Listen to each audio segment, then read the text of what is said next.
this computer. Thank you. Nice lady talking to us. Right, so thank you. Welcome to the three gentlemen discussing tonight's topic with us.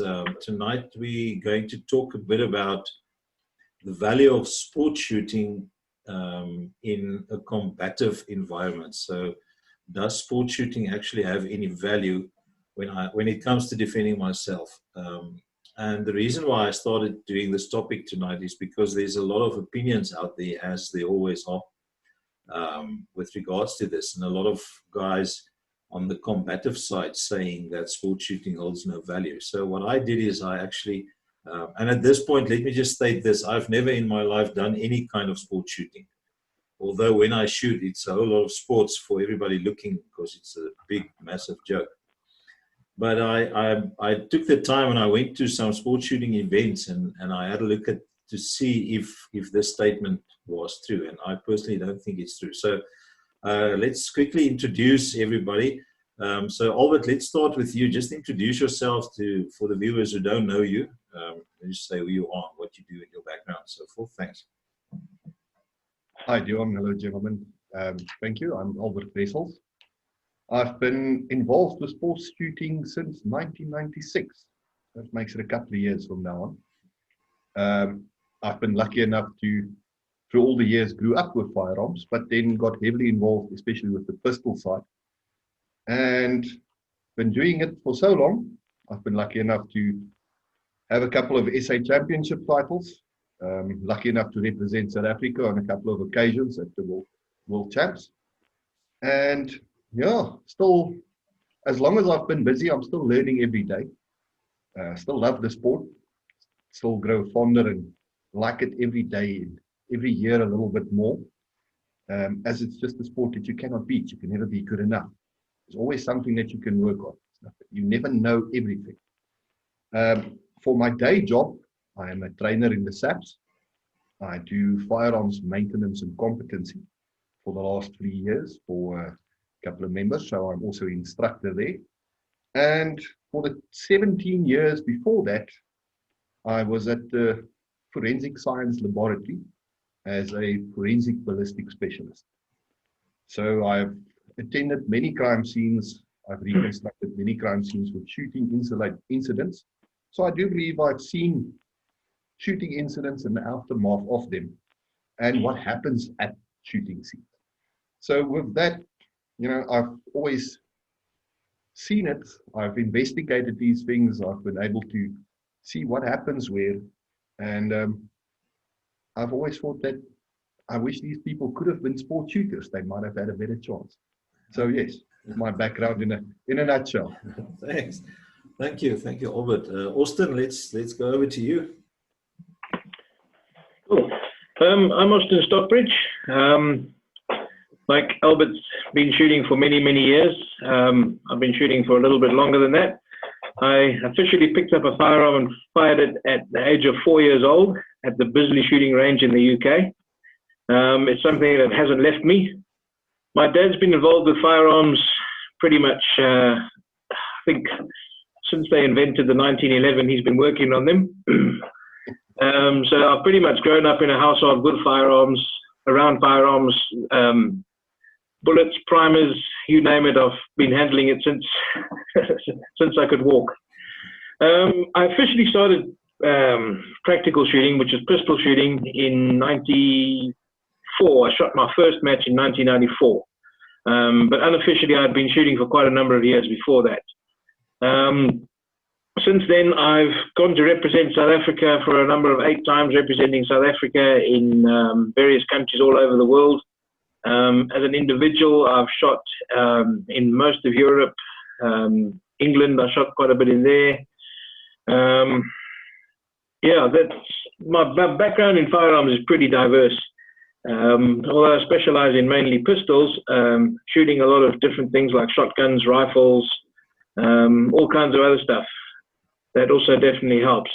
I've also been a keen hunter for a few years, so getting to see things like that.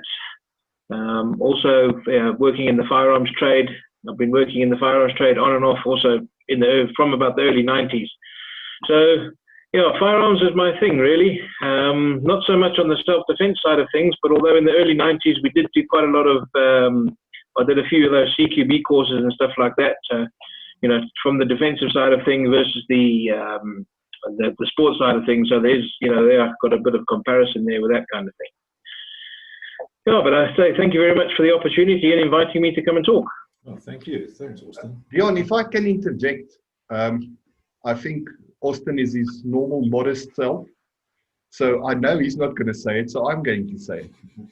That Austen also has the distinction of being an IPSC world champion. In 2002, at the World Shoot in Petersburg, or Polokwane as it now known, Austen became the individual world champion in the modified division. So it's always an honor to be around the champion, you know, and to call him a friend, and then to also have him as such a nice guy. So I know he's not going to say it, so I'll say it. He's a world champion, and we are honored to have him with us tonight. Thanks, Albert. I did actually write that down, but I was a bit talking of other things and I forgot to say it. But thanks very much, Albert. Great stuff. Thanks, man. And Adrian, over to you. Evening, guys. Thank you for the invite, Dion. Yeah, this is going to date me. I started sport shooting 1976, 1977. You were about three. You were about 3 then now. Yeah. So then it was still combat shooting. It wasn't known as practical shooting in those days. And the reason I started shooting that was when I went into the police, I realized what they were teaching me was going to get me killed. And I needed to improve my shooting skills. So that's originally how I got in. Prior to that, grew up in a Boer family with hunting and pellet guns and tutus and all that sort of stuff. So always, like Ali's and the other guys, grew up in a household that always had firearms around and we always shot in that. But yeah, I'm the owner of the Magnum United Shooting Range, Tactical Defense Institute. We obviously do competency assessments and that. And then I do a lot of non-unit standard or non-accredited training. And my training is mostly EDC, everyday carry, defensive type training. We've trained some high-risk teams and that sort of stuff because that's where my passion lies. My payback, despite that we do it for money, is when I have clients. I just this last weekend had 2 clients report back to me that they'd been in shooting incidents and successfully defended themselves. To me, that's the ultimate kick. All right. The other kick is the last handgun fundamentals we ran, we had 2 totally new shooters. And by the end of the day, they're proficient with the guns, they're a lot more confident, and they're ready to come back on some more advanced stuff. And if we can have that positive effect on new gun owners and on old gun people, everyday people, and make them more proficient and enable them to protect themselves and others efficiently and effectively, be it through sports shooting or other shooting, then we're winning. Great stuff. Excellent. Yeah. Okay, so obviously I'm surrounded by royalty tonight, guys who actually know their way around firearms. Maybe we should just cut it short because now I look terrible. Guy with no sights. Gents, thank you for taking the time and having this discussion.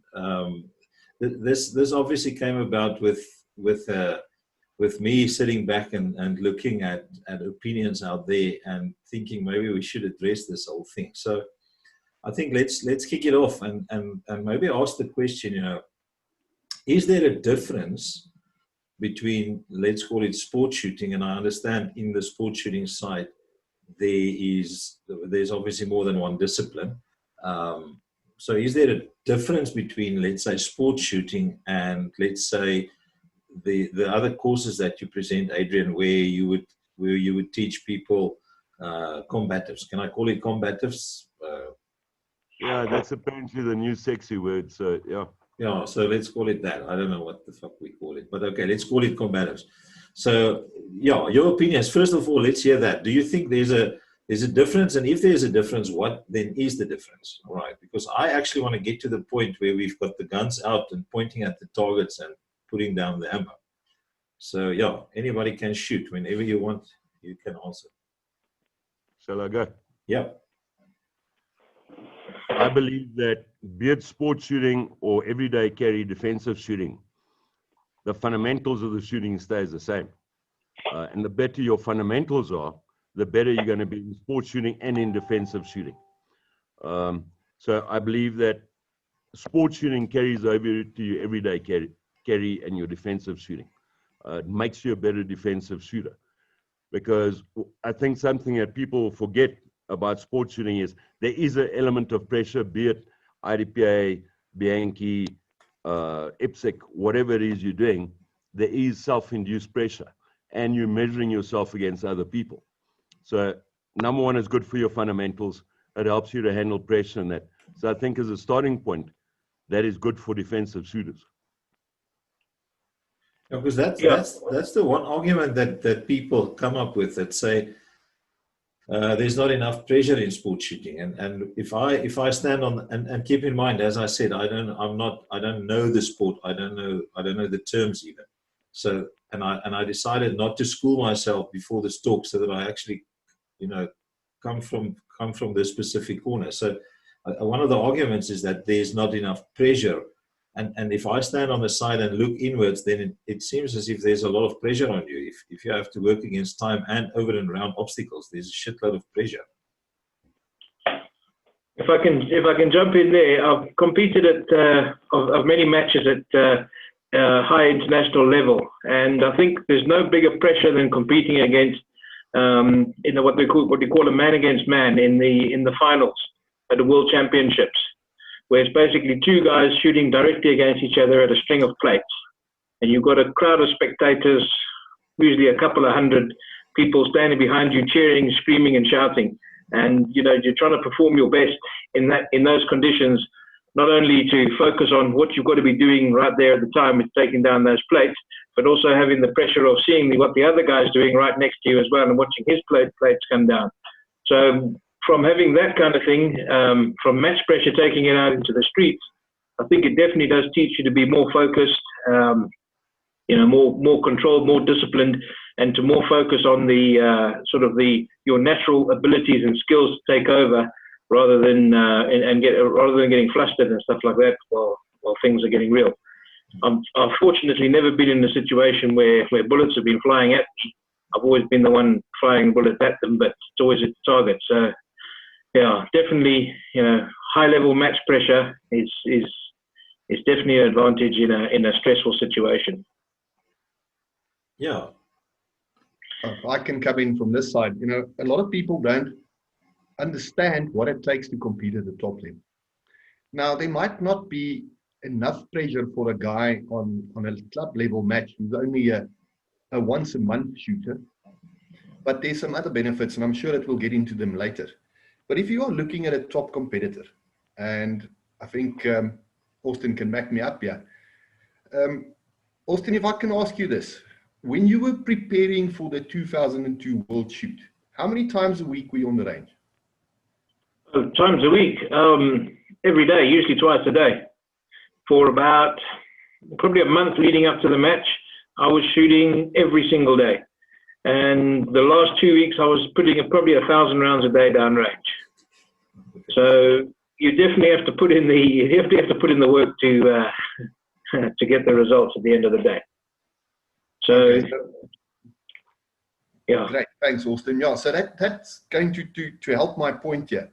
If we look at what you are doing in your preparation, just leading up to a national, even a national champs, when we are shooting the selection matches to represent the country at a World Shoot, the amount of time that you put into it and the amount of expense that you go through to be able to take off the time from family time, from all the other stuff that you need to do to get away from work, to invest the money into the components just to be able to shoot, driving to the range and back, and then paying your way to the World Shoot, because there's the sport doesn't, it's not rugby or cricket or one of the soccer guys. You pay your way. You pay everything. South Africa pays your entry fee. The pretty shirts that myself and Austen are wearing, we buy those ourselves. So if you only take the World Shoot, you're probably looking at least a 50,000 Rand investment. That is nothing leading up to the match, all the time that you're taking away from your family, all the time spent on the range instead of doing other things, all the money that you could have saved to go somewhere else. So once you get onto that line, plus the added pressure of pulling that green and gold shirt over your head that morning, I must tell you, for the first 2 days of that first match, you're shaking so much you almost can't shoot. Because you have the expectation of everybody at home that saw how much you gave up, saw how much you sacrificed to be there, and just not wanting to let yourself or everybody else down. And if you think it's just a money investment in that, plus the what can we call it, psychological investment in time and effort, it's a pressure cooker of note. And even for the matches, when you're working your way up and you're shooting the last selection match, knowing that you are competing against just the best 4 people in the country, trying to make that spot, there is a lot of pressure, especially if you're dedicated and focused. And I think a lot of people don't, until you're really there, I don't think you can understand it. But this will hopefully put it into perspective.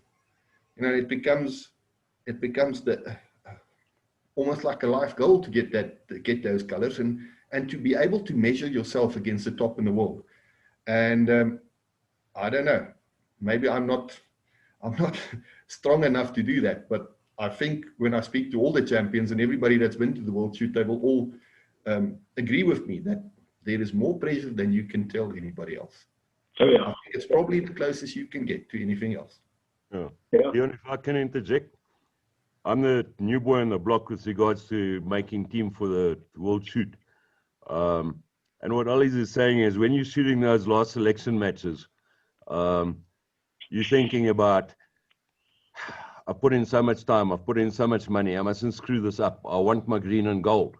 But there's another element to it as well from an everyday carry or defensive sporting side of it is because of your proficiency from sport shooting with gun handling, okay, in a match, we can't afford to slip it. And being human beings and running mechanical devices, that happens. We don't stop to think, have a look at our gun. Oh, what's going on here? I now need to rack the gun, take the mag out. We just do that instinctively, okay? It's like with the drawing. I mean, all the guys on here will do a sub 1 second draw from a speed rig and not too much slower from everyday carry rig. And all that stuff carries over to the street. Your handgun, your manipulations, your reloads, your immediate action rolls, your draw speed, picking up sight picture, accuracy of shooting, trigger manipulation. All those things carry over from sport shooting and make you a better defensive shooter. Yes, indeed. I think I didn't say that to you guys beforehand, but I think my drive at this stage with the type of courses that we're running and the talks that I'm trying to have here is, I think in South Africa we need many more people on board with firearms, many more people actually getting involved in shooting, be it whatever discipline. Because I mean, what I see out there is obviously that people, they will do their competency and they'll put the gun in the safe and hardly touch it ever again. Yep. So I think it's also I think the other message that I may be wrong, but the message that I would like to see come across is that people understand your world as well. So they can get involved in that and understand that there is a bridge between the two. So the fact that you do sport shooting actually enhances the other side, and I think that's the thing. So if we look at that specific point, if we come from that corner, what suggestions can a guy make, or can we make as a community to newbie firearm owners who because there's a lot of waking up happening suddenly in the public, that people understand, shit, we need guns and we need to know how to do these, how to use them and so forth. So what message can we get to these people? Where can they start you know, in an entry level in sports shooting and sort of work their way up and understand that there's a fun element to it. But while you're having fun, you're actually also owning skills and you're learning as you're going. So what would your advice be to newbie firearm owners? How can they get involved in that? Do they need special rigs and special guns and shit, or what? I think something very important for people to start off with is learn how your firearm works. Familiarize yourself with the firearm. Like at night when you're sitting watching TV, obviously make sure it's safe and unloaded. But sit there, play with that gun, hold it in your hand, move it to your left hand, move it to your right hand, rack it, drive your wife and dogs crazy while you're doing it. But familiarize yourself, know exactly where the safety is, know exactly where the trigger is, know exactly how the firearm works. Just get over that fear of this is a firearm, and you just got to be familiar with it, like it's part of your hand, an extension of your hand. So when you point with your finger, you'll be able to point with the muzzle of a gun in the same direction. So close your eyes, point, you'll know that muzzle is pointing in the place where you want it to be. Before buying any fancy gear or anything like that, first know how your firearm works, know how to take it apart, know how to clean it, know all the rest of the stuff. Get very, very familiar with the firearm itself. You know, something that I hear a lot is that it looks intimidating. You know, it is a whole lot of guys running around with guns, and you look at all the space age holsters, and you look at the big open guns and the stuff, and people think that they need a serious investment or a lot of money in special guns and special holsters. And you don't need that.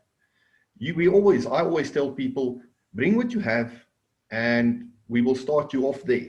We will find a division or a class wherein your gun fits, and then we will help you. So find a club, the nearest club where you are. Go around. For the first time, maybe just go and have a look like you did, Dion. You know, bring ears and eye protection. You will find that shooters are probably the nicest people you will ever meet. Nobody's there to give you hell. Everybody wants to see you. Yes, they're all deaf, you know, so speak loud. But everybody is there to want to meet you and to help you. You know, if you don't have enough gear, somebody will have something in his bag that can help you. They will help you set it up. They will explain how it works to you. We love to get new people to do what we do. And sometimes, you know, if you look at the top guys, they get a little bit thinking it's too much of an investment. Once you've started, find a club, start at level 1 matches. You don't need to have all the fancy stuff. Don't go and buy stuff that you think you need, because it's probably going to be wrong. We will help you. Find a club, pitch up, bring an open mind, and be prepared to be amazed. That's the other thing. And I tell you what, after all these years of shooting, and I think Austen and Adrian can still agree, that even now, at the end of a stage, the adrenaline's pumping. When I unload the gun, my hands are shaking and I'm still having a ball. And so you will as well. Everybody will help you. Everybody will be friendly. I promise you, once you come and try it, you'll be back. Yeah, Dion, we find that, especially now, we're finding more and more people that do competency. So how do I improve my shooting? And we invite them to come watch the club shoot, come and meet the people, walk around. And invariably, they'll come in and try. And when they try it, they say, damn, I can't shoot for shit. You know, where can we get training? Or who does training? And that's where it starts. And they start with their everyday carry gun, their everyday carry rig, and that sort of thing. And 6 months down the line, when the bug's really bitten them, and they've got more knowledge, they then decide, are they going to shoot everyday carry? Are they going to go to the speed rigs, the race guns, whatever it is? But the thing is, by then, they've improved their skill set, be it sports shooting skill set or their defensive shooting skill set. So it's important to get those people onto the range. And from our side at Magnum, I mean, just this month, I think we've picked up like 6 new members. Okay, and some of those are from guys who did training with me, who want to shoot more regularly, and others are guys who've been referred, who've now joined the club, and also they want to improve their shooting skills. So instead of going to the range, buying 200 rounds, coming and shooting at, as Albert calls it, at Brown, the buff target, they're actually getting to practice a skill set: draw, reload, immediate action rolls, front sight, trigger management, all that sort of stuff, which is a lot more conducive to them learning to use their firearm properly. Can I just get on that point? I was for a moment thinking we should maybe leave it for later, but I think while we're on that, let's discuss that.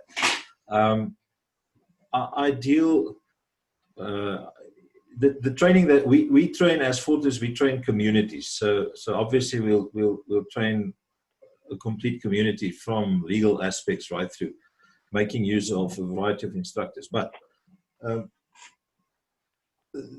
the first thing that, or the biggest request I get is for tactical training. Okay, and yeah, okay, you all know what I'm going to say. But the point here is, I think, can we just discuss what is really important for, I think, novice shooters right through to advanced shooters? What are your opinions? And I'm not going to lead with anything, but what are your opinions with regards to skill sets? What do you think is more important to practice more often than tactical shit? All right. Shall I kick off there? Yep. Number one is mindset.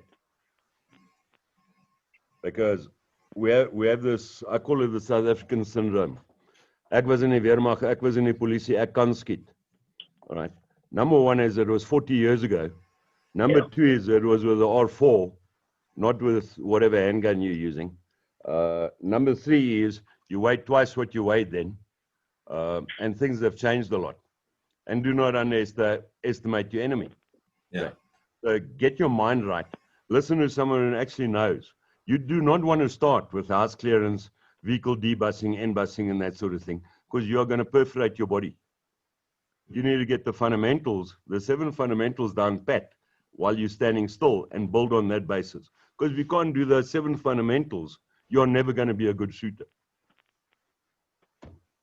Good. All right. Austen? Yeah, definitely.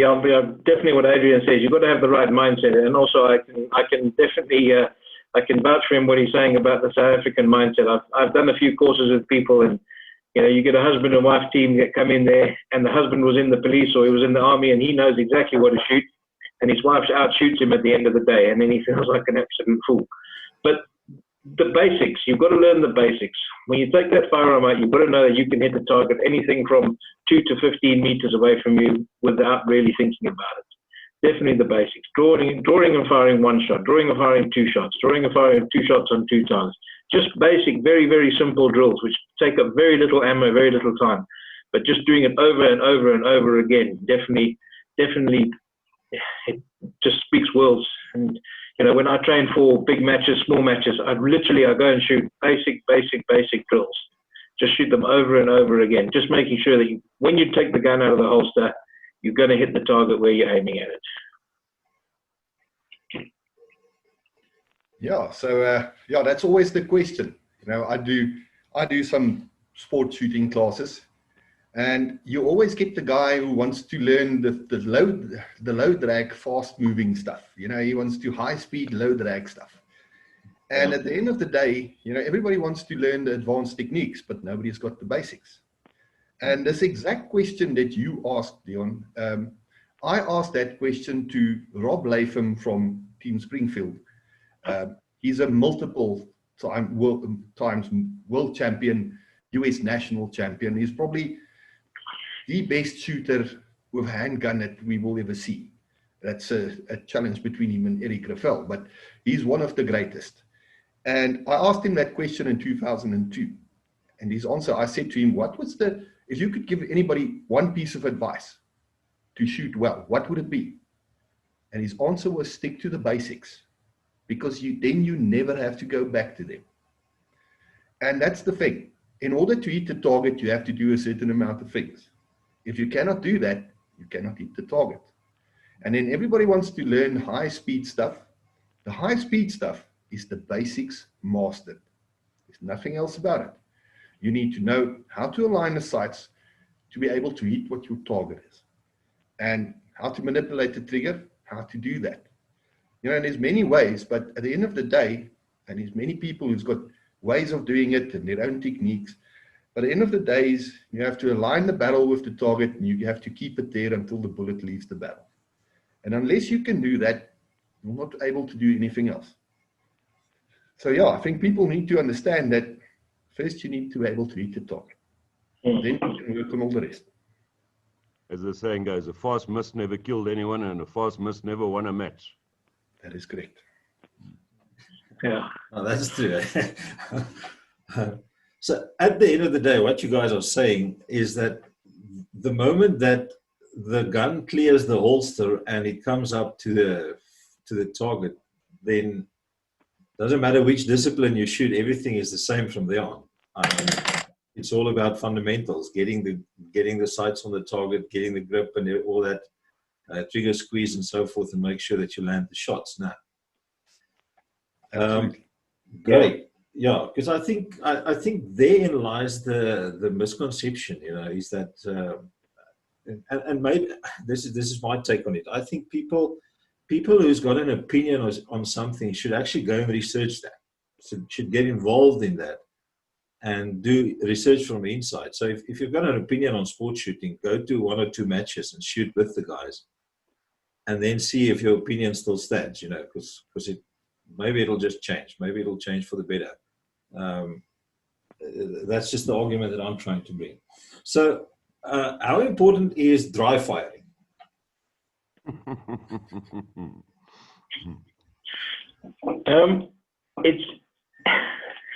I'm very guilty of not doing it very often, but it is very, very important.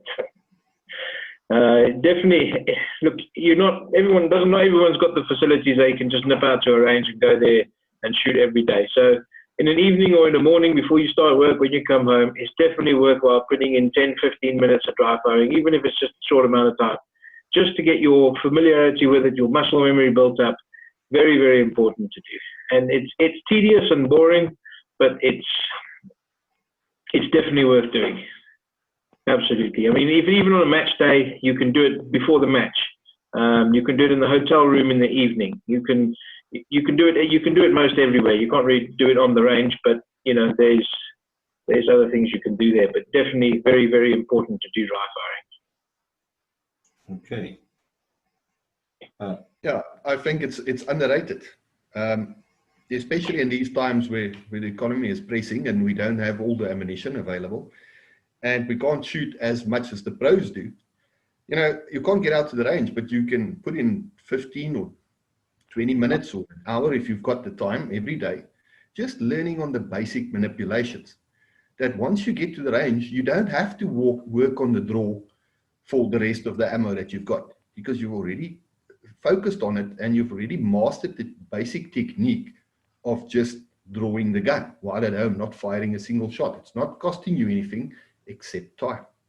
You learn how to move with the gun, how to get your reloads quicker, how to transition quicker.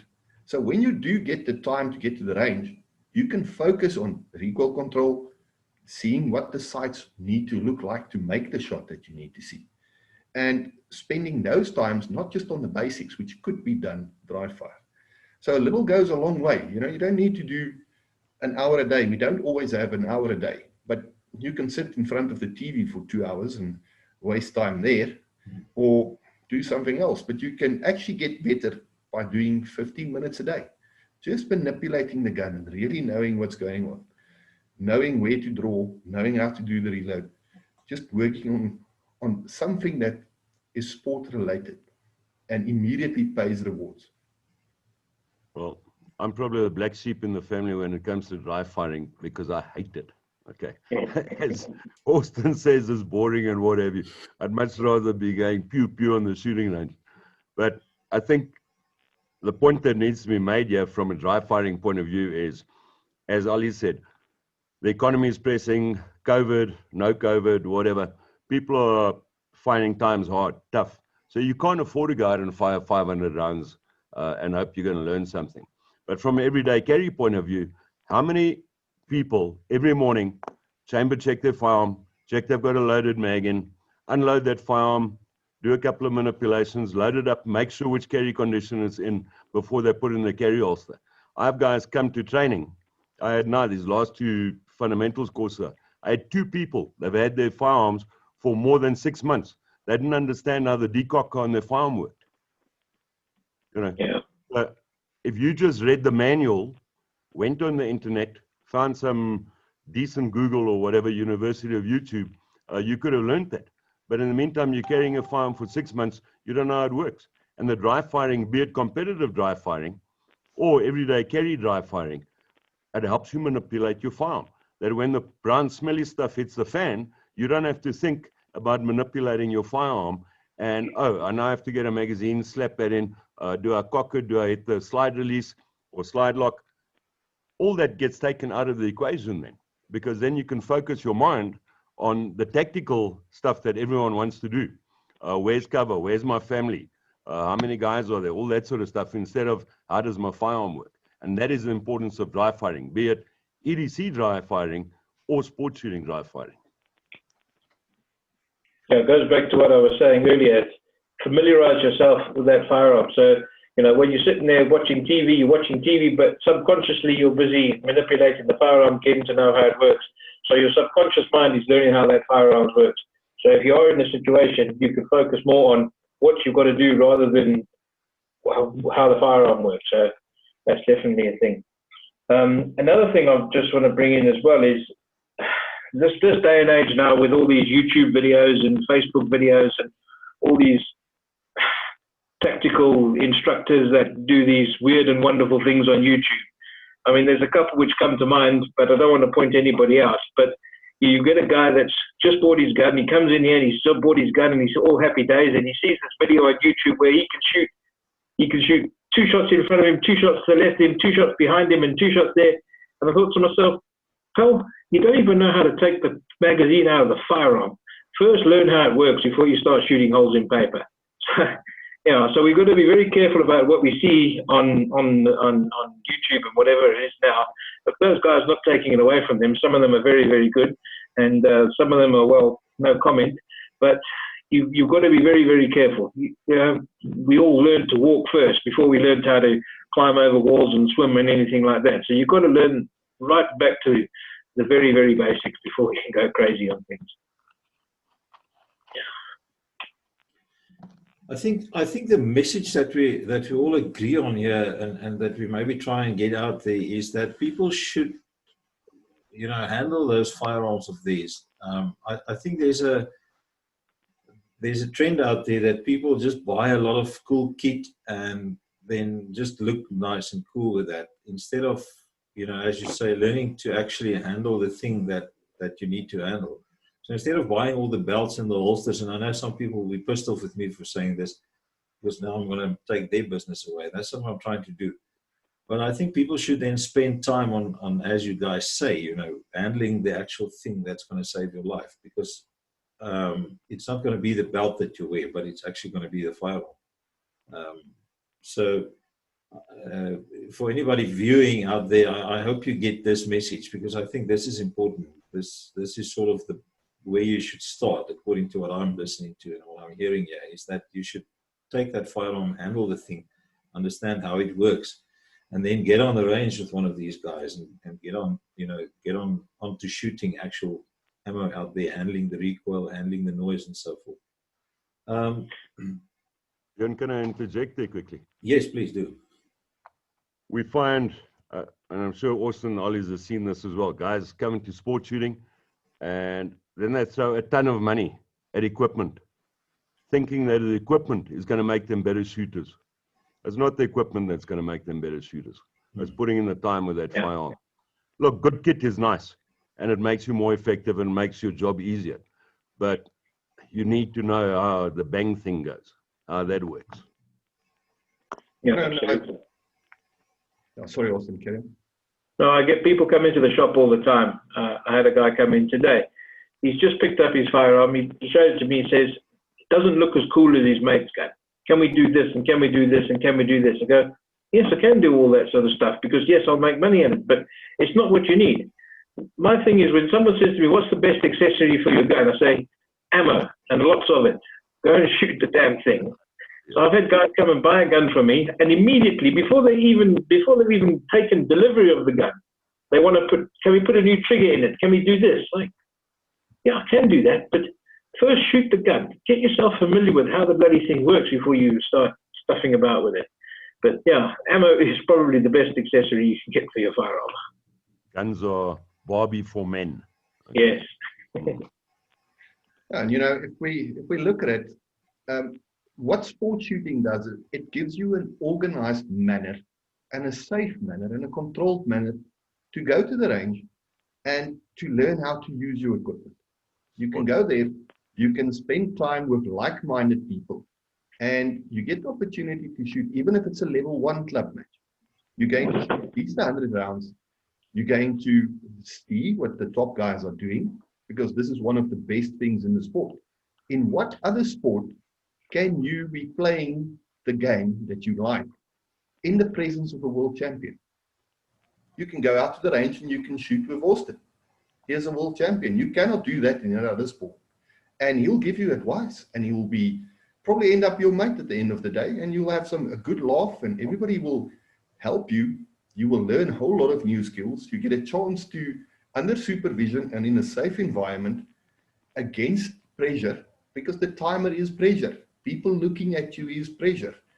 And that will help you. And now you get the opportunity to go around. And the greatest thing about EPSIC is that no course of fire may be repeated. So if you shoot a match this week, you cannot shoot the same match next weekend. All the stages must be different.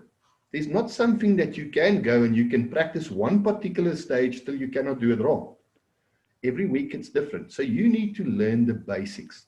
So it tests all facets of shooting. It tests your draw, tests your moving skills, tests your shooting at speed, shoots difficult targets.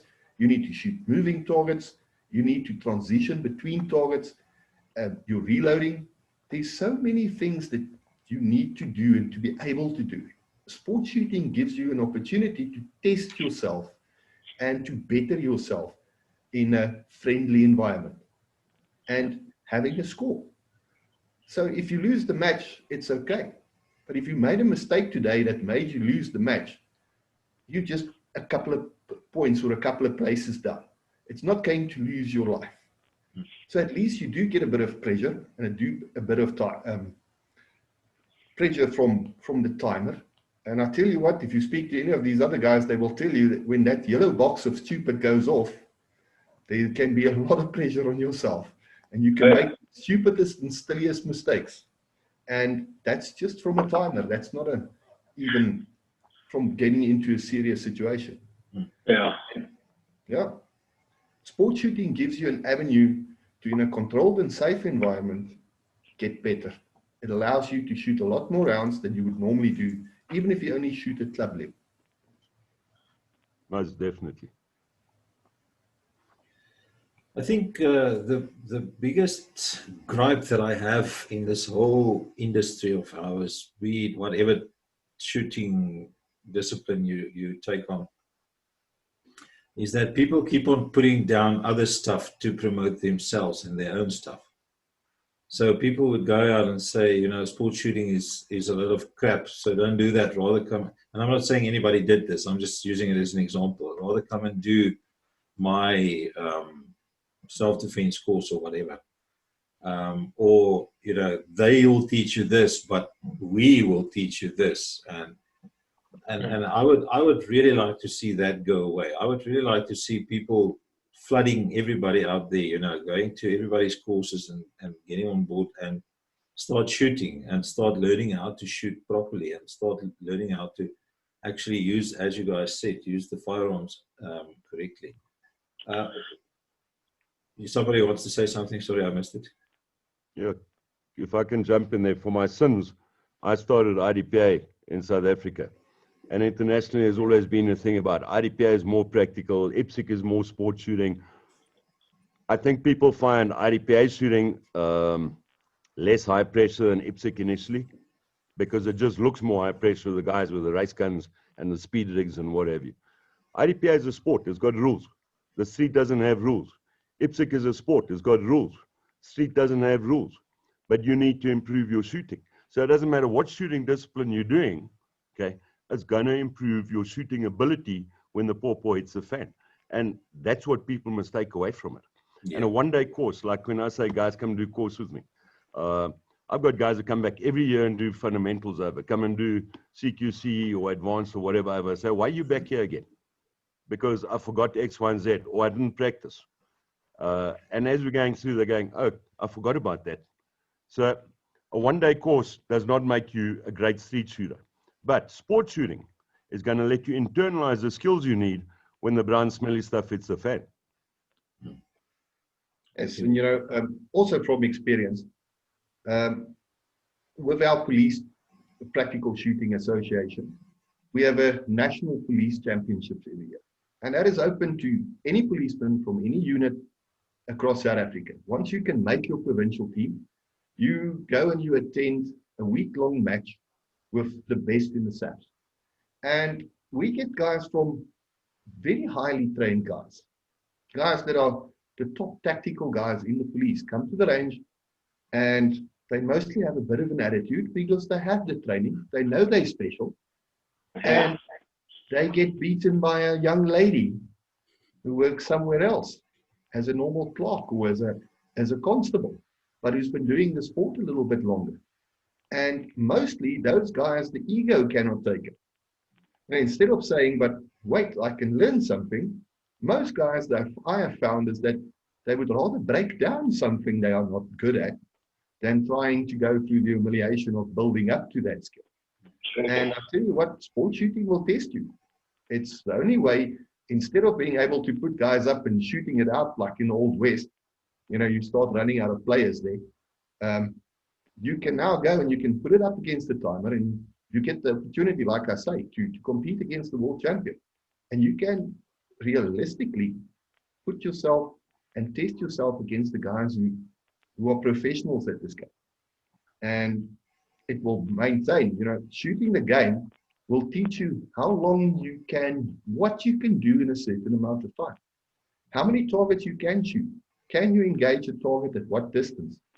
Can you shoot 2 other targets before the mover activates? It gives you a sense of time. It gives you a sense of how much time do I have to aim? What can I do under time pressure that you will never get anywhere else? And it just makes you a little bit more accurate. It makes you handle the firearm and familiarize yourself with the firearm. And again, it gives you in a way where if you do make a mistake, it might cost you a bit of a loss of face or a bit of an ego, kick in egos, or might cost you a match fee, but you're not going to die from it. And like I say, we play the game with the best people. So you might even enjoy it. Give it a try. You'll only be better for doing it. I think that's an important point there, Albert, is that the ego runneth deep in South Africa. And I think the more shit there is, the bigger the ego becomes, and everybody wants to fight the war and tell other people how to fight the war. And well, so I think that's an important point, is that people understand. I think maybe step 1 should be to just keep the ego at home and understand that there will be somebody who's better than you. And you most probably will get your ass kicked to you today if you go to the range, and that's okay. See what you can learn from that. I think that's an important take that you've given there. If you guys can address one myth out there that's pissing you off, one myth that you don't like, what would you tackle, or what would you say? My 5-shot snubby is all I need. Say again, sorry. My 5-shot snubby is all that I need against a home invasion. Yeah. To add to that one, Adrian, is that I will allow my wife to drive my kids on the highway with my expensive car at high speeds, but she's only bright enough to handle a 5-shot snubby because anything else is too difficult for her. Quite. So, really? Yeah. And women must only have 5-shot snubbies. I have them on courses. They come there by the second cylinder. They don't have the hand strength to fire a double action anymore because the husband showed them you only fire at single action. Oh shit! Okay. I think another thing that could go with 5-shot snubbies is lasers. Oh yeah. I have to change my gun now. What the hell is wrong with you, man? The guys What you come and ask, ooh, where can I buy a laser? And I say, firstly, you take your 3.5 grand or 4 grand that it costs and go and buy 4 grand's worth of ammo. And then you won't need the laser. Only time you need a laser is if you're the shield man. All right. So, Yeah. And then I think for me, the biggest thing is, but you're not aiming, you're only going fast. Yeah. Well, I can tell you what, if you shoot against the top guys, you need to have at least 95% of the available score on every target or on every stage. You must only, it's not just the fastest guy that wins. The sport is set out in a specific way that you must have both. You cannot just be accurate, and you cannot just be fast. You need to be both. And a lot of times people, and it's you know, when I get new people, we always invite new people to the club. And I know Adrian does the same thing, and I'm sure Austen does. Is when we invite new people to the club, I normally, as the training officer at the club, I normally let them shoot with me for the first stage. And I never shoot first. I will always shoot last. Let them first just go, because I know after one of my top guys or myself have shot at the club, these oaks are just going to press the trigger. They're not going to aim at anything because they believe that's what we are doing. You know, if you shoot a lot, and if you go up in the levels of the game, you are going to shoot a lot. You're going to need to shoot a lot to be competitive. And with that, you're going to learn how to see what you need to see. We can still shoot fast, but we see enough to make the shots count, and our scores prove that. A lot of people believe that we're just going fast. We're just aiming at the brown and slinging shots down the range. It doesn't work like that. And, you know, then to add to that, you don't need the most fancy equipment. I've seen many guys win a league and do very well at nationals with their Glock 19. You don't need the best or the fanciest race gun with a scope and a dot and a laser and whatever. You can bring your everyday carry gun and you can be very competitive with it, depending on the level of your participation. Nobody needs to be the world champion. If you only want to be a club shooter and shoot one match a month, you are still better than anybody who never shoots that gun and watches all the YouTube videos, because you have put yourself in a place where you can be tested against like-minded people. So, you know, you need to aim, you need to be fast as well, but you need to be able to do both. I agree with you there. Yeah, I think an important point there is, from competition, we know which targets we can shoot fast, which we can shoot slowly, or we need to shoot slower. The guy just comes to the range and stands at 5 meters, just blasts away. And all of a sudden he walks back, and I see it on my range. I see the guy standing at 20 meters with that 2-inch 5-shot snubby, all right, and he can't hit the target, okay? He can barely hit it at 5. Now it's trying to shoot it at 20. The difference is with our experience and the amount we shoot. We know when to shoot fast and when to slow down. Like Albert always says, give the target the attention it needs. Okay. Yeah, I agreed with you there. If you go back to you know, shooting, there's different courses of fire you can set up where you can do a target at 2 meters, a target at 10 meters, a target at 25 meters. You're definitely going to shoot, you know, different cadence between those two targets. But if I can go back to what you're talking about, what irritates me or what the pet peeve and stuff like that is, I'll keep my gun in the safe. I'll take it out when I need it. Oh, God, yes. Yeah, there's always those. And, you know, you never know when you're going to need the damn thing, but you should always have it with you. Or if it's not on you right now, it should be within sort of very, very close range to where you are. Yeah, so I need it. I'll keep it in the safe and I'll take it out when I need it. There's no time for that. Sorry, there isn't any for that. Another one is, I don't need to shoot accurately as long as I hit them anyway. Okay. Yeah. And then I just refer them to that church attack in the US where that ex-FBI agent calmly came out and he popped the guy in the head at, I think it was 17 meters cold. Okay. Boom. No practice draws, nothing.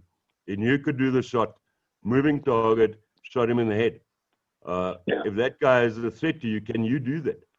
Or are you just a 5-meter shooter? Yeah.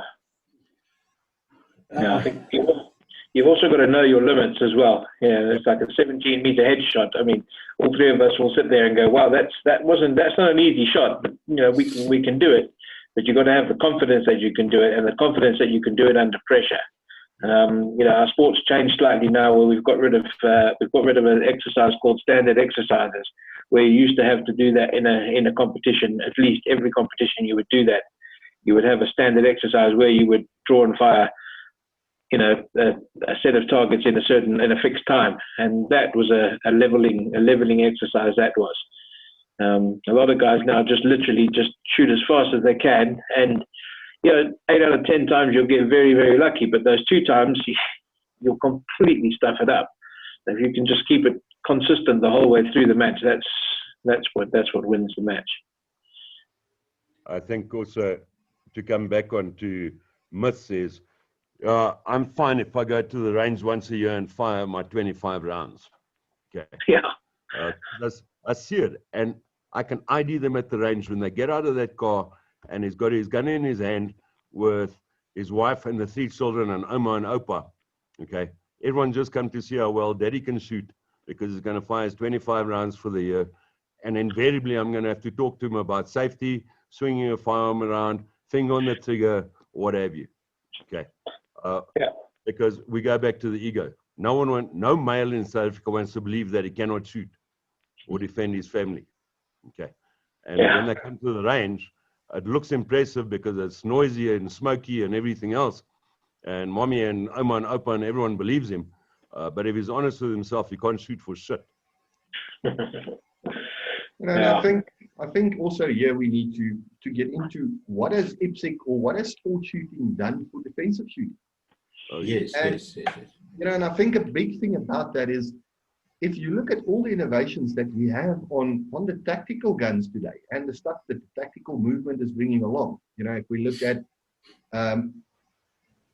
we look at where the dots on the guns have come. Austen, if I remember correctly, you shot the 2002 World Shoot with a slide-mounted optic. Correct. Yeah, I shot from 2000. I've been shooting a slide-mounted optic actually. These slide-mounted optics are not entirely new. We've been doing it for years. It's just become quite an extensive craze now, which people are getting into. But the tactics. When if you think the beginning of IPSC was developed as a training aid for tactics. I mean, I know, when Colonel Cooper started it. I mean, Adrian's good mate. They started together, I think. He started it as a training aid and as a defensive training aid. So he started combat shooting. And if you have a look at some of the stances and some of those old manuals, you'll see, wow, that's what we're doing now is what they did right back in the beginning. If you just go back to, it goes about power, speed, and accuracy. That's where it started, and that's where it still is. You need to shoot a powerful enough defensive handgun, all right, fast enough and accurately enough to be able to defend yourself in wherever you want to, or apply that same power, speed, and accuracy to the sport shooting. Definitely, yeah. Yeah, and if you look at what the game has done, guys would like to win matches, because with winning matches comes prestige, there comes sponsorships. It's the ultimate testing ground, because there are very few people who shoot as much as the really competitive IPSC shooters. If you look at some of the top guys like Eric Raffel, who's the 7-time world champion, and Ben Steger, who's a world champion, these guys shoot 150 to 200,000 rounds a year. They really test equipment. They test rifles. That's where the dots came from. The first dots were on pistols, and they were used, and now it's on slide rides, it's on the rifles, the bigger mags, the getting shotguns to work better, semi-automatics to work reliably, getting speed loaders. All of these things were developed by IPSC, by guys who were looking for the winning edge. These things work so well that they're now into the tactical world. So we've developed all this stuff for you guys, but now you say we have no place. And then another thing to go upon is that if you look at all the really top teams, tactical teams, the guys, the Special Forces guys, Delta, the SEALs, the HRT from the FBI, they get the top shooters in to come and teach them. Oh, yes. You can hear, and a lot of those guys' work is there training these guys, going to Fort Bragg for 2 weeks and shooting with everybody there, shooting 2,000 rounds per day for 2 weeks. They pay these guys big bucks to come and teach them to shoot well. You've got all the top tactical guys coming in, getting making the learning curve so much quicker and shorter for these guys. Because if you speak to the top guys, they have tested everything time and again, and they know what works. So instead of now having to spend and teach your guys all these things by themselves, you get a top trainer in, somebody who's a competitive shooter, to train your guys to be able to get these techniques quicker. Then you can work on the tactical stuff, but the shooting stuff is sorted. Yeah. The movement and drawing the gun, but shooting accuracy and doing the basics and doing it quicker and better and eliminating wasted movement and combining tasks, that's what makes you faster and better. And the top guys know this, and that's why they use it. So, you know, when everybody says to me, oh, but it's not tactical, then I always put that up to them and I say, but why do guys get Eric or JJ Rakaza or Ben Steger or Rob Latham to go and teach them? And you can speak to any of the ex-guys and they will tell you that's the part of training that they enjoyed the most, getting to work with these world champions and learning their skills. I think there's this thing about institutional inertia. I've seen it when I've trained some of our government departments and that. They're using techniques and stuff that are 15 or 20 years old. Okay. And I come in and we start doing training and they're going, oh, but no one ever taught us that. So you shorten those specialist units' learning curve. They don't have to participate in sport shooting. Okay. You come in there, you teach them. And that's why guys like Austen, Albert, myself, and a lot of the other guys, we train with the international guys that come out here. And we pay them a lot of money for a day's training. But if you learn one thing from that international guy that makes you a better shooter and gives you something that you can carry over to your students that come for training, it's worth it. Eric Graffel, that Ali's mentioned, is the first guy in all the years that I've shot that could explain to me the technique of shooting with a thumbs up and why he does it. Not just I shoot with my thumbs up, but why and how. And that was worth, I think we paid him $8,000 a day to shoot with him. Okay. So getting outside trainers kills that institutional inertia, brings them up to speed, gives them new techniques, things to use when they're going out there in the Badlands. Austen, you want something to add? No, okay, thank you. You're fine, okay. Now, I just wanted to ask, so when are we doing a course, guys? When are we presenting a course with you guys to the combative community? Huh? Well, excuse me. I tell you what amazes me, Dion, is having trained in the States and that sort of thing and seeing what the people charge and the round counts. When I came back from the States, I initially ran the course with the same round count that we did in the States, and the guys nearly shat in their pants. Because there, on average, you're running 1,000 rounds a day. Shit. Okay. Yeah. If you say to a guy, come to my course, we're doing handgun fundamentals, 1,000 rounds, just his ammo is going to cost him like 4,500 rand. Yeah. So we've had to get clever about how do we give the same thing without the same amount of repetition. Okay. We'd love to fire 1,000 rounds a day so the learners can get the repetitions and leave better prepared. But in reality, guys aren't prepared to do that. The other thing is there are charlatans. And here comes my French that I'm known for. There are fucking charlatans in this business. Okay. They're going out into the boeregemeenskap. And I did a course in 19 voetsak and what have you. And ek gaan vir julle leer hoe om die oorlog te beklei. And it's going to cost you 125 rand a head and a 64-inch kudu bow. Okay. And I'm going to teach you the latest stuff. And then when we go and we quote, and the guy says, but this guy charges me 125 rand. You're not getting the same apples, bud. I had it this week. I had that exact thing this week. Yeah. So, Dion, I think myself and Adrian, we're always willing to go to any other courses. And our courses are open to everybody. yeah. I think we are, and I must say with a lot of the trainers, they've got a free chance to train with me. I always say, but there's not many takers. I think it's again the ego thing. I don't want to do this, or I don't want to do that. But, we're always willing to assist. I think everybody here would like to help.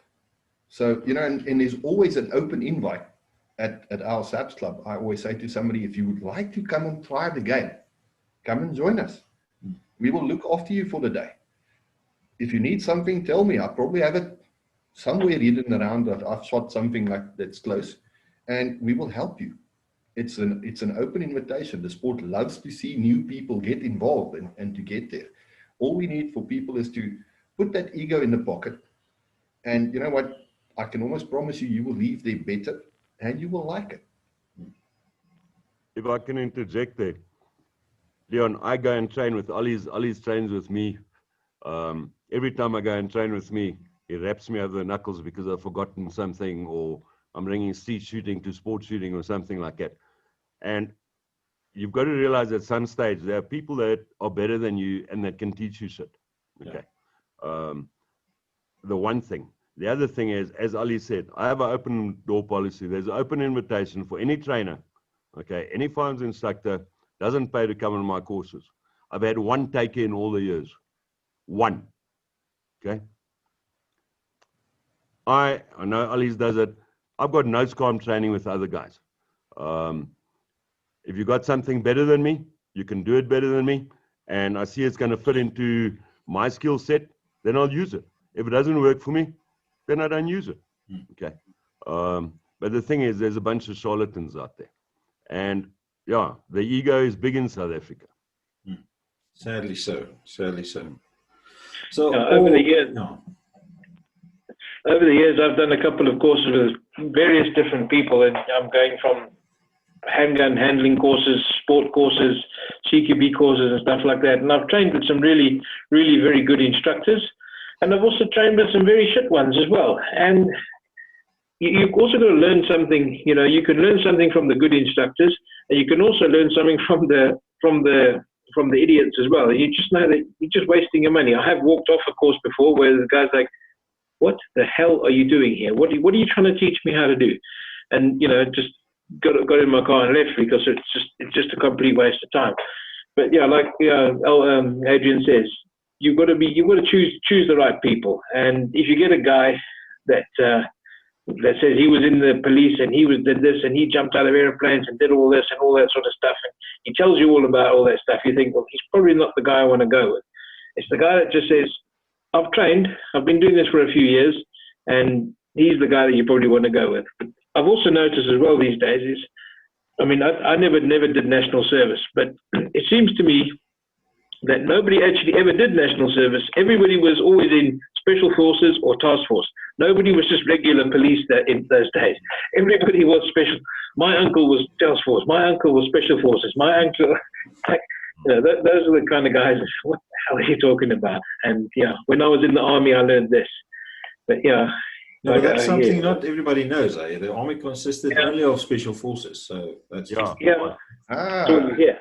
it's all you see on YouTube now as well. There's all these special forces and SAS doing this and all that. There were no chefs or nothing. Just everybody was an operator and wore a helmet and funny pants and boots.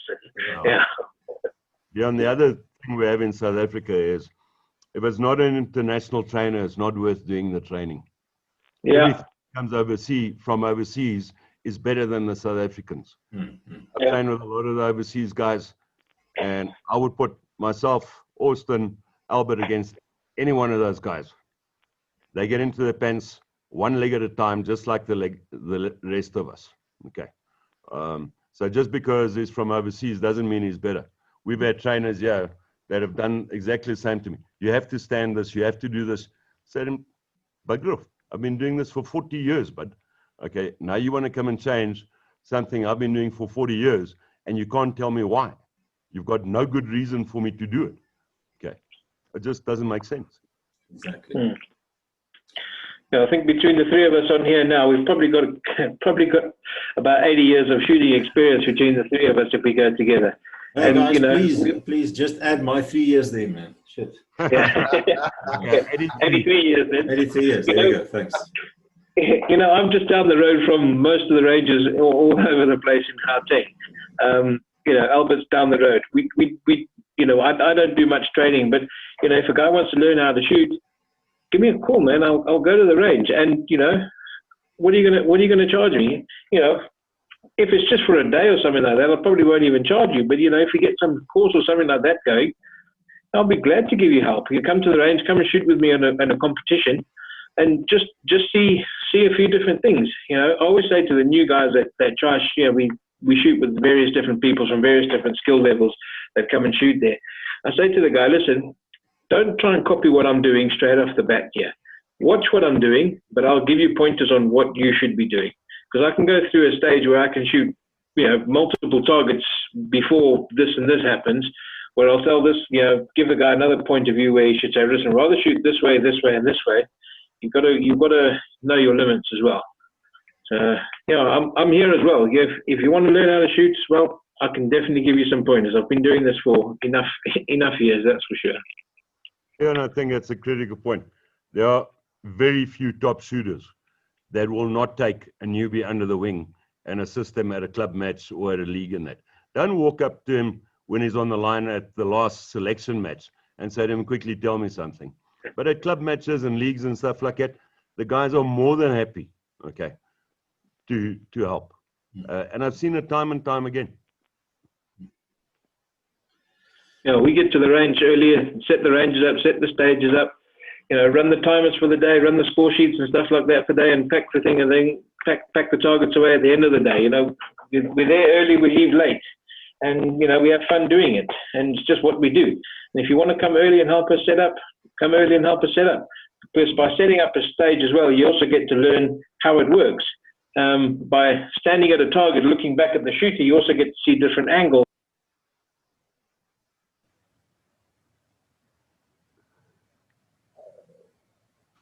Is it just me that lost Austen now?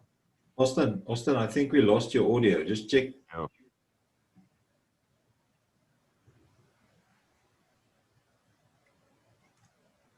I think your Bluetooth speaker is flat. Yeah. Austen is just muted. We'll give Austen a moment to recover there. So while Austen is recovering, all your instructors out there that's been on the show before, there's the challenge now. I want to see you guys hook up with these guys and get on their courses and start shooting. And let's form a community at the end of the day. I mean, that's what it's about. So what if this guy is better than me? Who gives a shit? Somebody is better than you, and that's fine. Just stick it in your pocket and go with it.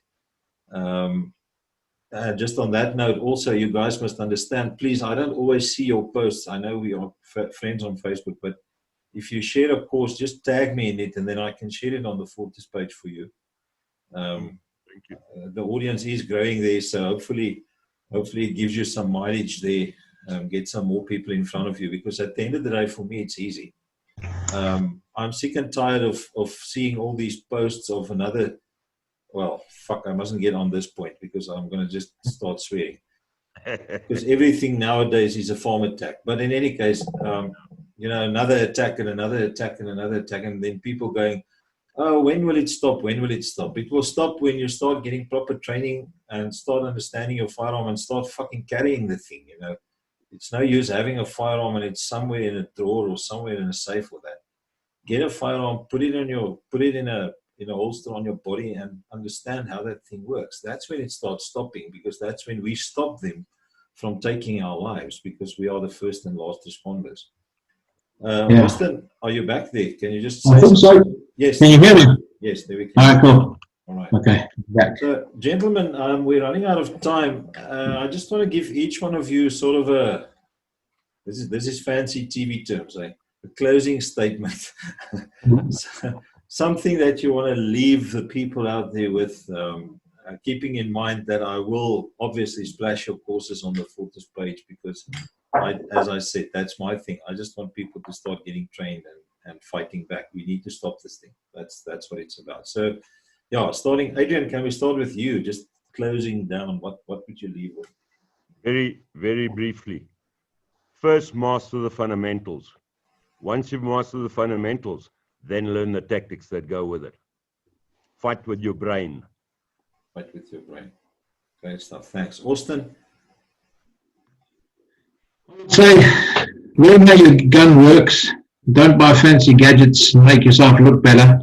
Rather buy ammo and learn how the gun works and shoot it and know your limits. Great stuff. Thank you. And then over to you, Albert.